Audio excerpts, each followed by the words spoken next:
नर्मदा के राजपीपला की ये खबर है, जहां से जिला कक्षा की तिरंगा यात्रा निकाली गई। हर घर तिरंगा अभियान के तहत राजपीपला में तिरंगा यात्रा का आयोजन करवाया गया था। तब इसकी शुरुआत स्पोर्ट्स कॉम्प्लेक्स से हुई। जिला कलेक्टर गंगा सिंह, नांदोद के विधायक डॉक्टर दर्शनाबेन देशमुख समेत के अग्रणियों की मौजूदगी में सबसे पहले तो वंदे मातरम का सामूहिक गान किया गया, जिसके बाद तिरंगा यात्रा को प्रस्थान करवाया गया। तब आपको बता दें कि पुलिस विभाग के जवान तिरंगे के साथ बाइक पर इस यात्रा में शामिल हुए।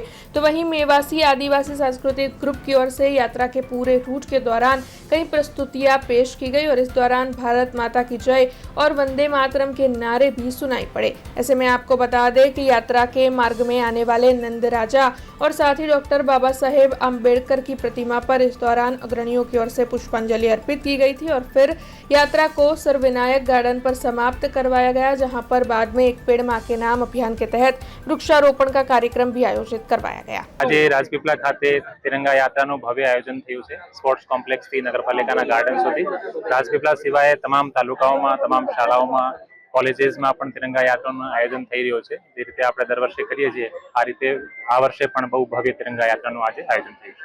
દરેક કોલેજીસ અને સ્કૂલ્સમાં આ વખતે તિરંગા યાત્રાનું બહુ સારું આયોજન થયું છે।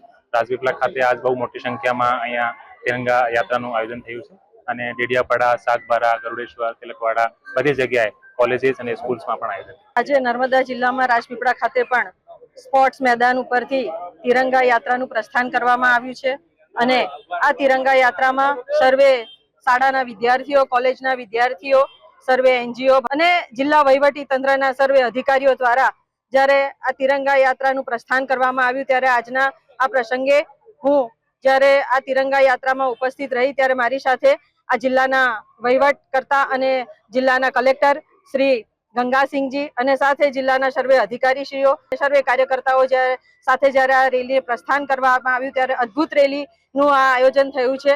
સર્વે લોકોને હું ખૂબ ખૂબ અભિનંદન સાથે શુભકામનાઓ પાઠવું છું। 15મી ઓગસ્ટ નિમિત્તે જ્યારે આ તિરંગા યાત્રાની રેલીનું આયોજન થયું ત્યારે સર્વે લોકોના મનમાં જે આન બાન અને શાન છે આપણા તિરંગાની, એનું મહત્વ જળવાઈ રહે, સર્વે લોકો એના મહત્વને સમજે અને મહાન વીર ક્રાંતિકારીઓ કે જેમણે આ ભારત દેશના સ્વાતંત્ર્ય સંગ્રામમાં જેમણે પોતાની જીવનનું બલિદાન આપ્યું છે એ સર્વે લોકોને હું મારી શ્રદ્ધાંજલિ अर्पित करूं છું।